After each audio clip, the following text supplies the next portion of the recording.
Welcome to Penrose Learning, where we make understanding easy. You start by updating and opening the YouTube app.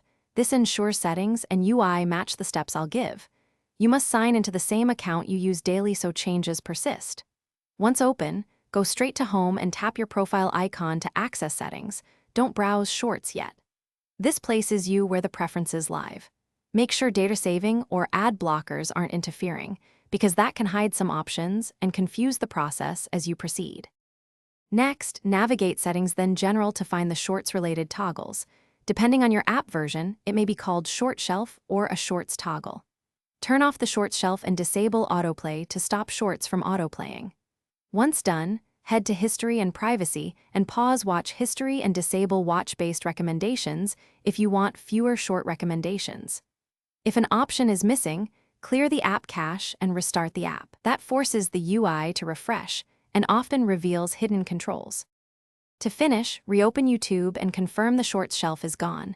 If Shorts still appear, uninstall app updates or reinstall the app to reset new features. You can also switch to the mobile website in your browser as a temporary fix, mobile. YouTube.com often has fewer Shorts features. If nothing works, submit feedback from the profile menu with screenshots describing the issue. Include app version and device. A quick troubleshooting tip. Try signing into a different account to see if it's account-specific before. Thanks for watching. If this was helpful, leave a like and consider subscribing. See you next time.